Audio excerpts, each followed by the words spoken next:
Ignacio es ingeniero de montes por la Universidad Politécnica de Madrid, del año 1996, con primer Premio Nacional de Fin de Carrera del Ministerio de Educación, Premio del Instituto de la Ingeniería de España y Premio de la Asociación Mutualista de la Ingeniería Civil. Doctor por la Universidad Politécnica de Madrid, 2005, con sobresaliente cum laude por unanimidad. Funcionario de carrera del Cuerpo de Ingenieros de Montes del Gobierno de Aragón desde 1997. Durante 7 años se encargó de la gestión forestal de un territorio, con especial dedicación a las obras de restauración hidrológico-forestal. Desde 2005 es jefe de la sección de defensa de la propiedad en el Servicio Provincial de Medio Ambiente de Zaragoza del Gobierno de Aragón. Decano del Colegio de Ingenieros de Montes en Aragón, profesor del Diploma de Especialización en Derecho Local de la Universidad de Zaragoza, fue profesor del Máster de Cooperación para el Desarrollo Sostenible de la Universidad Pontificia Comillas de Madrid. Ha impartido también docencia en otras muchas instituciones, en particular Escuela de Administración Pública de distintas comunidades autónomas. Ha publicado 7 libros como autor único, otros 2 con un solo coautor y 5 capítulos de libros colectivos. Ha publicado también más de 50 artículos en revistas nacionales e internacionales y libros de actas de congresos. Estas publicaciones tratan en especial de historia, derecho e hidrología forestales y de cooperación para el desarrollo. Ganador del premio de ensayo Benjamín Jarnés de la Diputación Provincial de Zaragoza, mención de honor en los 11 premios de urbanismo, arquitectura y obra pública del Ayuntamiento de Madrid, accesi en el 16 Premio Periodístico Montero de Burgos, del Colegio de Ingenieros de Montes y Grupo Transa. Ignacio, presenta. Muy buenos días a todos, muchas gracias por venir. Efectivamente, mi ponencia, a indicación de los organizadores de esta muy interesante jornada, a quienes agradezco mucho su amable invitación, se refiere al dominio público forestal.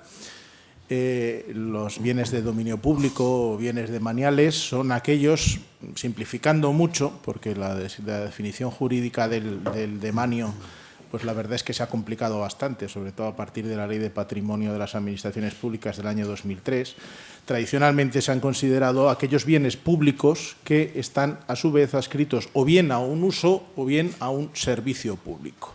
Pongo servicio en mayúsculas por el motivo que iremos viendo a lo largo de la ponencia, y que se caracterizan por sus 3 I's, ¿no? Su inembargabilidad, su inalienabilidad y su imprescriptibilidad, que conforman un rígido régimen jurídico y un especial sistema que la doctrina jurídica caracteriza de exorbitante de defensa de la propiedad, ¿no?, que se centran en la existencia de un bien jurídico concreto a proteger, ese uso o ese servicio público o lo que la ley diga en cada momento, ¿no?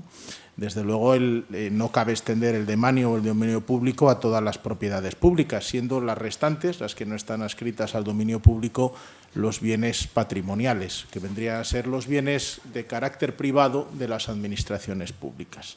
De hecho, incluso en un borrador de la vigente Ley de Montes 43/2003 se llegó a plantear extender el dominio público forestal a todos los montes públicos, cuestión que es tan inconveniente y tan errónea como negárselos a todos.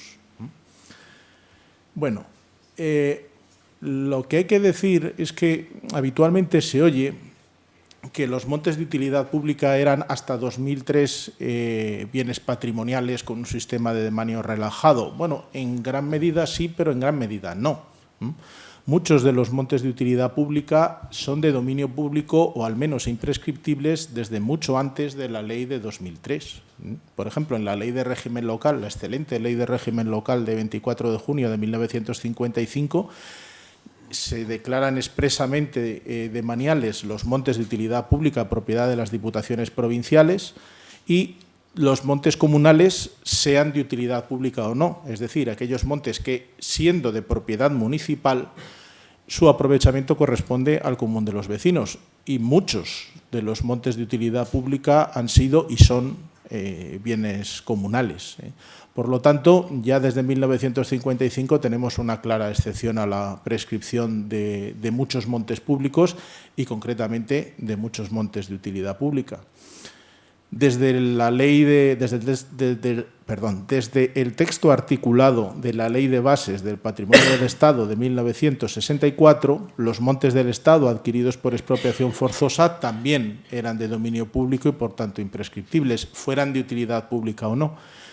Y en 1986 el Reglamento de Bienes de las Entidades Locales, cuyo cita exacta menciono ahí, declaró que todos los montes de utilidad pública propiedad de las entidades locales, fueran comunales o no, eran demaniales en razón de su servicio público.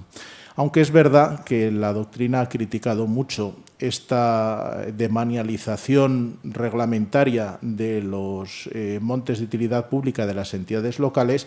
¿Por qué?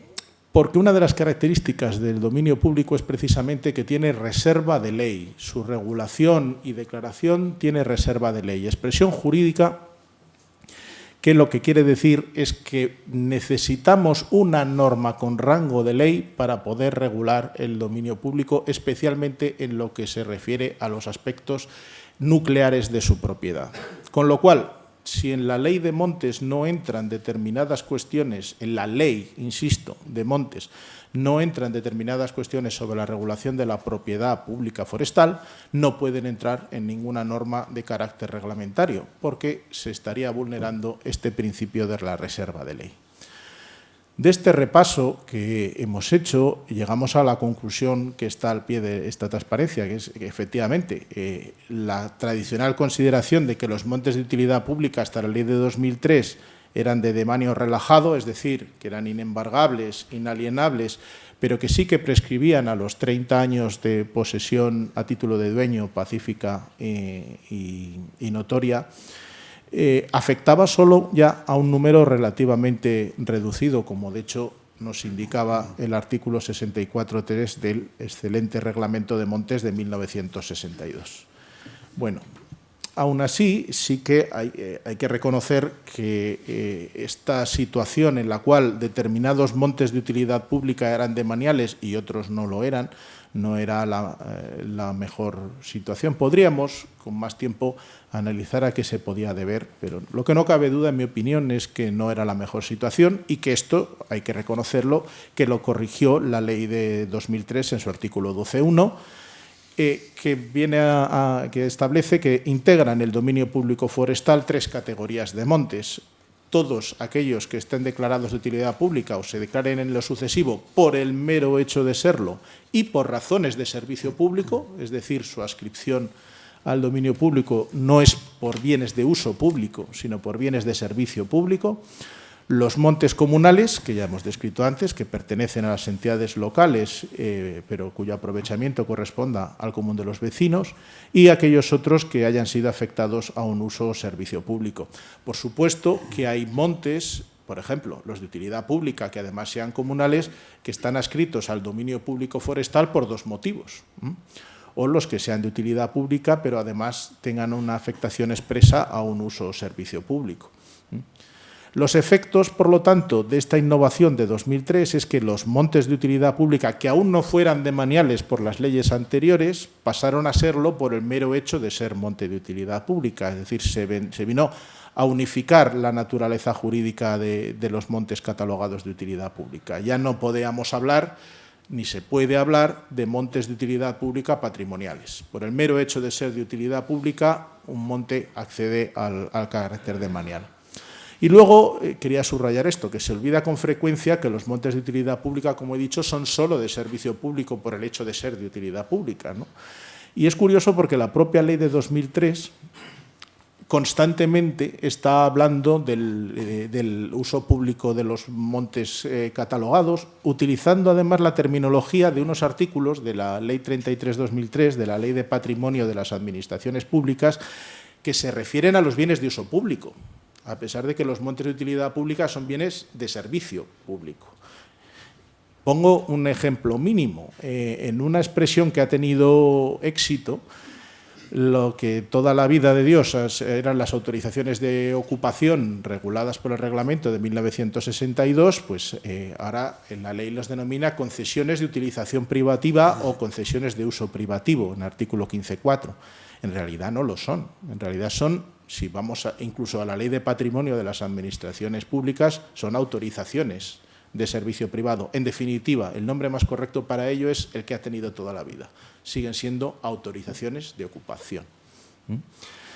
Ya hemos dicho que puede haber afectaciones múltiples o concurrentes, y luego de esta enumeración vemos que los montes de utilidad pública acaban constituyendo el núcleo principal de los montes demaniales, no porque los comunales no catalogados no tengan importancia, sino sobre todo porque los montes de utilidad pública ya agrupan a un alto número de montes comunales y además son los que tienen una tradición de gestión continuada, unitaria, en fin, coordinada, a diferencia de los montes no catalogados, comunales o no, en los cuales no existe esta tradición. Lo que sí que quería subrayar es que, aun siendo esto cierto, no cabe utilizar como sinónima las dos expresiones. No cabe decir que monte de utilidad pública es sí y solo sí es un monte demanial. No cabe utilizar la expresión montes demaniales como sinónimos de montes de utilidad pública, porque aunque todos los montes de utilidad pública son demaniales, no todos los demaniales son de utilidad pública. Hechas estas clarificaciones meramente teóricas, pues tenemos que decir que otro de los motivos por los que he calificado como núcleo principal de los montes demaniales a los de utilidad pública es por su extraordinaria masa patrimonial, de 7,5 millones de hectáreas en toda España, por su extraordinaria historia, que con ese nombre nace en 1897, aunque tiene antecedentes desde 1862 e incluso desde la propia Ley Madoz de 1855, porque constituyen el soporte de los espacios naturales protegidos y de la Red Natura 2000. Casi 3,5 millones de hectáreas de montes de utilidad pública están en la Red Natura 2000. Hay espacios naturales protegidos o espacios de la Red Natura 2000 que están casi o totalmente constituidos por montes de utilidad pública. Y aquí es donde enlazamos con esta cuestión. Su función medioambiental está garantizada por el mantenimiento de su propiedad pública, de lo que se concluye lo que yo en el CONAMA presentaba como el principio de oro. O sea, misión especial de toda ley de montes española es defender la propiedad pública de estos montes, que es a su vez la garantía de su correcta función. No porque solo existan estos montes, pero sí porque es donde las políticas públicas forestales y de conservación de la naturaleza llevan más de un siglo desarrollándose y, por lo tanto, presentan un valor de continuidad y forestal y de conservación de la naturaleza que no puede ni debe perderse. Bien. Esto se resume en esta diapositiva. Bien, desde ese punto de vista, la ley de 2003 se encontraba con el listón muy alto. Efectivamente, la ley de montes de 8 de junio del 57 y el reglamento de montes aún vigente en las comunidades autónomas que no tengan reglamento propio, de 22 de febrero de 1962, vigentes durante casi medio siglo como un cuerpo claramente coordinado, cumplieron un papel de trascendencia extraordinaria en muchos aspectos, pero especialmente en lo referido a los montes de utilidad pública. He querido traer en esta diapositiva a los nombres de algunos de los ingenieros de montes que colaboraron más directamente en redactar esos textos, bien por ser componentes de la comisión creada al efecto o por ser procuradores en las Cortes que aprobaron la ley. Hicieron un trabajo excelente. ¿Qué ha pasado con este trabajo excelente? Bueno, pues que en las leyes de 2003 y de 2006 ha ido progresivamente retrocediendo. Vamos a justificar esta afirmación que hago. ¿Por qué? Pues en primer lugar porque la ley de 2003 suprimió 5 mecanismos de defensa de la propiedad de los montes de utilidad pública que estaban previstos en la ley del 57, mecanismos que, para ser recuperados, necesitan una norma con rango de ley. Se suprimió la presunción posesoria juris tantum del catálogo de montes de utilidad pública. Ese latinajo lo que viene a significar, traducido al español, es que el propietario público que consta en el catálogo de montes de utilidad pública se presume el poseedor legal, salvo prueba en contrario. Es decir, lo que hace es mantener la posesión a favor del propietario público y, por tanto, también de la Administración Forestal gestora, hasta que el particular o el tercero pueda probar su mejor derecho. Esto es equivalente y adicional a la protección que ofrece el registro de la propiedad. Es decir, el catálogo de montes de utilidad pública hasta 2003 era un registro de la propiedad adicional para los montes de utilidad pública, aunque quizás sería jurídicamente más preciso decir que un registro de la posesión. De ahí se derivaba otra cuestión que requiere una ley, es decir, se mantendrá en todo caso el estado posesorio de los montes de utilidad pública a favor de las entidades públicas hasta ser vencidos en juicio ordinario declarativo de propiedad. Eso también fue suprimido por la ley de 2003. También esta ley suprimió la inmediata nulidad de las actuaciones judiciales sobre montes de utilidad pública en las que no hubiera sido citada la Administración Forestal, dado que el artículo 21.10 de la ley solo se refería a los deslindes y amojonamientos, pero no, por ejemplo, a los juicios declarativos de propiedad. Se suprimió la exención del cumplimiento de estas sentencias clandestinas, es decir, de aquellas sentencias logradas sin haber codemandado a la Administración Forestal Autonómica, y se suprimió una cuestión relictica, pero importante en determinadas zonas, porque los montes no nacen hoy de la nada, sino que provienen de muchos siglos atrás. Y, por ejemplo, los montes que tienen el dominio disociado entre un propietario público y uno particular necesitan una norma con rango de ley que diga que son públicos. Estaba en la ley del 57 y, sin embargo, desapareció en la ley de 2003. Y, además de suprimir estos 5 mecanismos de defensa, creó una gran confusión en las competencias sobre deslindes que ahora veremos. En este sentido, la reforma de 2006 no remedió ninguna de estas supresiones de mecanismos de defensa y añadió otra confusión a la que se ha aludido por parte del relator, lo que ya llamó el ovillo, en cuanto a la figura del monte protector público y de las otras figuras de protección de montes. Dedico ahora 2 diapositivas a analizar estos 2 problemas, es decir, la confusión de la figura del monte público protector y la confusión en cuanto a las competencias de deslinde, ¿no? Efectivamente, la ley de montes de 2006 lo que creaba era, de donde había antes 2 categorías muy claramente definidas, montes de utilidad pública, los públicos que tienen un valor especial, y montes protectores, los privados que tienen un valor especial, decía que pasaban a ser 3 categorías, los montes de utilidad pública, los protectores y otras figuras de protección, con lo cual se daba la circunstancia verdaderamente excepcional de que se definían las características de una figura legal sin darle un nombre. Se decía a las comunidades autónomas que establecieran otras figuras de protección que debían responder a estas determinadas características, pero las comunidades autónomas podían dar el nombre que quisieran, no sé, el Monte Azul, el Monte Pitufo, el Monte Feo, en fin. Más bien parecía que se estaba pensando en el monte biodiverso, ¿no?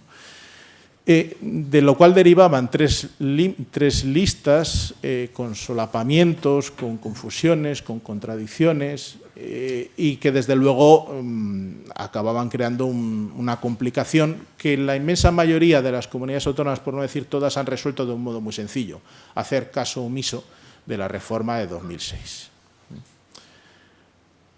En cuanto a las competencias de deslinde, la confusión creada por la Ley 43/2003 es decir que son los titulares de los montes públicos, junto con, signifique lo que signifique esta expresión, la administración gestora en los montes catalogados los que gozan de la potestad de deslinde administrativo de los montes. Resultado: primero, que prohíbe a la Administración Forestal el deslinde de los montes municipales no catalogados, que antes podía hacer excepcionalmente, pero que a las entidades locales les reconoce la potestad por sí sola de deslindar sus montes catalogados, si es que lo consiguen hacer aplicando el reglamento de montes vigente, cosa que yo me parece imposible, lo cual conduce, de hecho, a un callejón sin salida. He traído una pequeña muestra de que esto de descentralizar los deslindes en los ayuntamientos no es la primera vez que se piensa y que no parece una buena idea. 1917, un dictamen del Consejo de Estado que habla de la frecuencia con que los ayuntamientos abandonan sus patrimonios forestales exponiéndonos a los ataques del interés privado. Un dictamen de la Asociación de Ingenieros de Montes del año 24 diciendo lo mismo. Una curiosa sentencia del Tribunal Supremo de 1969 diciendo que en el caso que juzga curiosamente, los miembros del ayuntamiento y los que habían usurpado los terrenos públicos del deslinde coincidían, lo cual restaba fuerza moral al allanamiento de la corporación. Y una circular del año 79 del subdirector general del ICONA que hablaba del caso curioso de que muchas veces la entidad propietaria del monte o no actúa o se pone francamente de parte del reclamante. Bueno, pues a lo largo del siglo XX, podía haber traído citas del siglo XIX y yo puedo hablar del siglo XXI. Bien, así nos encontramos que quizá uno de los retos que tenía esta reforma era corregir los pecados de acción y de omisión de las leyes de 2003 y 2006. Y no todo está mal. Yo encuentro tres aspectos positivos, uno neutro o quizá ligeramente negativo. Un aspecto positivo es que se suprime el ovillo efectivamente creado por la ley de 2006. Se suprimen las inútiles otras figuras y se vuelve a la situación de 2003, que por cierto era la de 1957. Se es más exigente en la documentación eficaz en un deslinde. Efectivamente, antes la ley decía que además de los títulos registrados en el deslinde se consideran aquellos otros que la administración titular y la comunidad autónoma consideren con valor posesorio suficiente. Parece que se tenían que reunir y llegar a un acuerdo, porque parece que lo que digan los dos por separado. Bueno, ahora mismo solo se dice títulos registrados y sentencias firmes. Se es más exigente en las descatalogaciones excepcionales, son las excepcionales. Ciertamente, antes se decía que se podía descatalogar parte, no todo, un monte de utilidad pública por razones distintas a las previstas en el apartado anterior, es decir, sin haber perdido las condiciones para ser un monte de utilidad pública, y ahora, por alegación, por cierto, del Colegio de Ingenieros de Montes, como en el caso anterior, aceptada, solo por acuerdo del máximo órgano de gobierno de cada comunidad autónoma y por causa de interés público prevalente. Yo juzgo positivamente estos tres aspectos. Juzgo como neutro o ligeramente negativo que sea el máximo órgano de gobierno de cada comunidad autónoma el que tenga que declarar un monte de utilidad pública. Me parece muy bien elevar el nivel de la descatalogación, pero no veo que dé ninguna protección adicional y, al contrario, complica la tramitación el que se exige que sea el máximo órgano de gobierno el que declare la protección. De hecho, va en contra de la tradición más que sesquicentenaria. O sea, siempre se ha declarado por orden, exceptuando 2 o 3 comunidades autónomas que lo hacen mediante decreto. Pero la verdad, la conclusión es que la botella está más bien vacía. Los pecados pueden ser de pensamiento, palabra, obra y omisión. Los pecados de omisión no son aquellos que uno peca por ignorancia, sino son aquellos en los que una persona, un cristiano, sabiendo cuál es su deber, lo omite deliberadamente. Aquí, hasta en 3 ocasiones, se le ha dicho al legislador que hay que corregir los defectos de la ley de 2003 y no los ha corregido. Aunque se reforma solo el artículo 21.1 sobre competencia de deslinde, es solo para afirmar que la Administración Forestal podrá colaborar en el deslinde de estos montes, lo cual incrementa más la confusión, porque parece que no puede hacerlo por sí solo en los montes de utilidad pública, cosa que al menos parecía claro con la redacción anterior. También se le ha dicho muchas veces que debería ser básico, y también con reserva de ley, que la titulación forestal universitaria sea impepinable para la catalogación, el deslinde y el amojonamiento de los montes de utilidad pública, lo cual nos evite sorpresas como la última reforma de la Ley de Montes de Aragón, que dice que también lo pueden hacer los ingenieros agrónomos, los ingenieros técnicos agrícolas y poco menos que el primero que pase por la calle. Y en cuanto a los pecados de obra, se pretende dar un paso más en la supresión de las competencias de las administraciones forestales autonómicas, porque se elimina la potestad de investigación de la propiedad de los montes de utilidad pública municipales por la Administración Forestal. Efectivamente, la reforma del artículo 21 dice que esta potestad solo la tendrán los titulares de los montes públicos y que la Administración gestora deberá colaborar. Bueno, ya sabemos, por tanto, que nadie investigará la propiedad de los montes de utilidad pública municipales. Y luego se elimina también una de las cosas buenas que tenía la ley de 2003, o sea, que era la posibilidad de inscribir los montes de utilidad pública en el registro de la propiedad con cartografía distinta de la catastral. Y hay algo detrás de esta reforma, que es que hasta en 4 veces el proyecto de reforma de ley habla del catastro poco menos que como de la verdad revelada, y se le da un carácter, en mi opinión, claramente excesivo. ¿Cuál es la situación hasta hoy? La situación hasta hoy es que en 1996 se estableció por ley que no se accedería en ninguna finca al registro sin aportar una certificación catastral descriptiva y gráfica en términos totalmente coincidentes con el título. Problemas. Que una certificación catastral hoy no es un buen título para la inmatriculación de un bien público y mucho menos de un monte de utilidad pública. Segundo, que vacía de contenido todo el trabajo de la Administración Forestal. Si después tienes que pasar por el catastro a que te traten como un particular más, mal vamos. Y tercero, que si sencillo es aparecer con derechos en el registro, derechos más que discutibles, muchísimo más sencillo aún es aparecer como titular catastral. Por lo tanto, ni la titularidad catastral ni la descripción gráfica de la finca pueden ser un criterio preponderante sobre los demás que prevén las otras leyes. Y es que, digo, esto hay que verlo, y lo traigo para verlo. Esto es de ayer. El catastro está lleno de errores cartográficos graves. Lo de arriba... La línea verde es la separación entre el monte 69 y el monte 18 de los de utilidad pública de la provincia de Zaragoza. La línea verde es el deslinde y amojonamiento aprobados y firmes, correspondientes milimétricamente al deslinde de la línea jurisdiccional de los dos términos municipales aprobada por orden del Ministerio de la Gobernación, y milimétricamente porque lo deslindé yo. El catastro refleja la línea de término y de monte con 603,4 metros de error, y se le ha dicho al catastro 3 veces. Bien. Y eso es uno, como podía traer cientos, si no miles. Claro, aquí tenemos un error que atribuye al otro término y al otro monte, afortunadamente también de utilidad pública, 28 hectáreas. Indebidamente. ¿Y eso debe prevalecer sobre el trabajo del deslinde y del amojonamiento? Pues obviamente no. Y en cuanto a lo de abajo, es la transformación por arte de Birli-Birloque de un indiviso, de un monte de socios, en un monte falsamente dividido. ¿Por qué? Porque cuando va el señor a hacer el catastro, le empieza a contar un señor que tiene el 0,4327115% de copropiedad, el señor tiene que presentar su trabajo antes del 31 de diciembre y haya una solución bien fácil, que es que como antes el papel lo aguantaba todo y ahora el ordenador o el GIS lo aguanta todo, pues hacemos una división y cada uno paga su parte de la contribución. Y encima, fenomenal.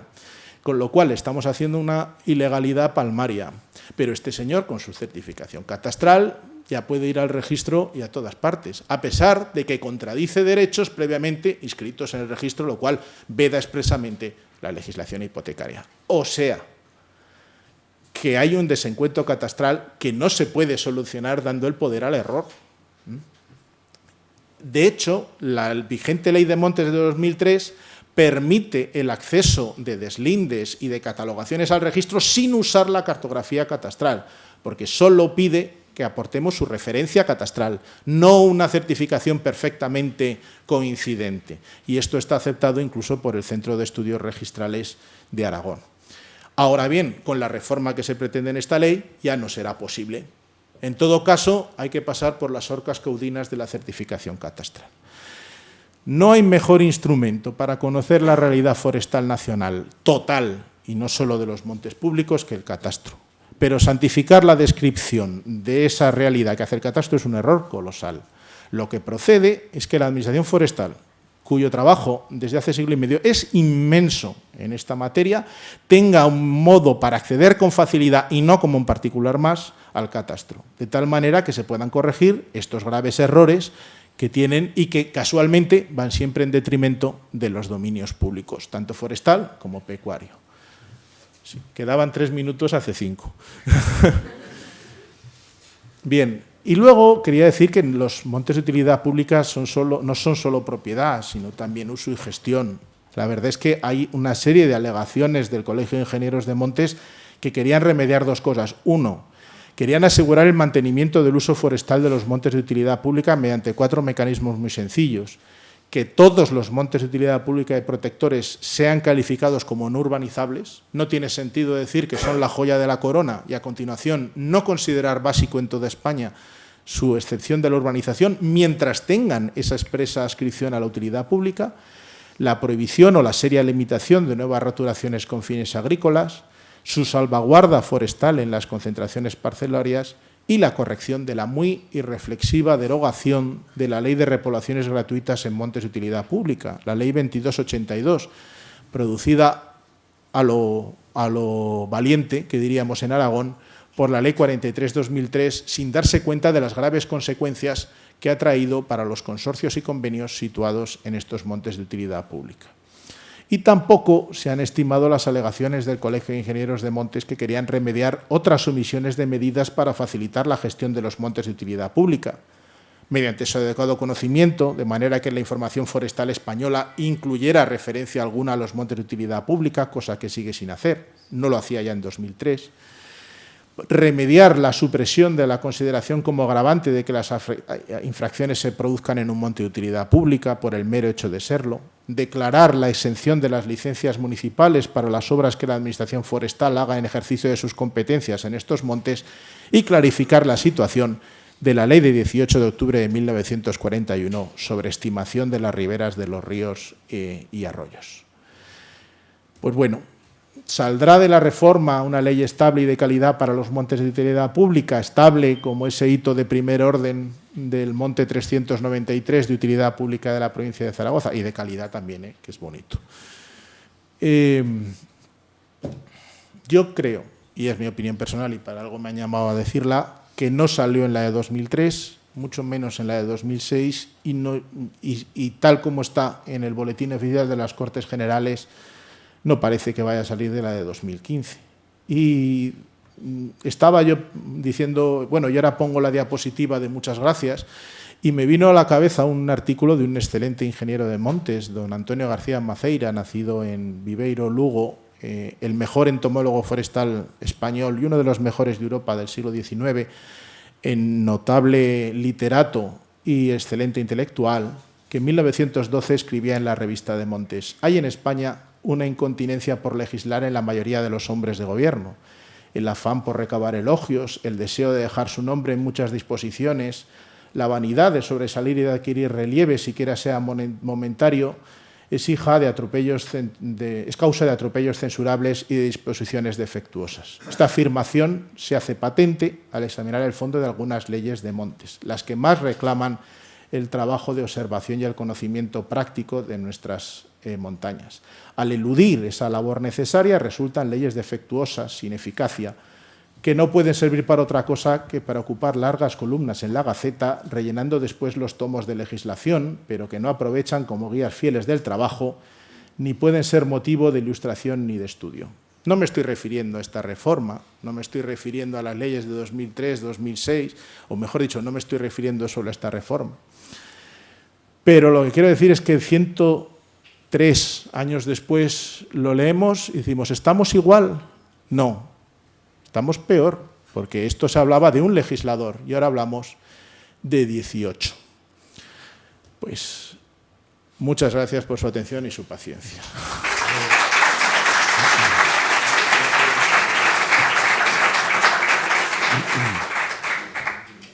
Muchas gracias, Ignacio. Pedro Medrano.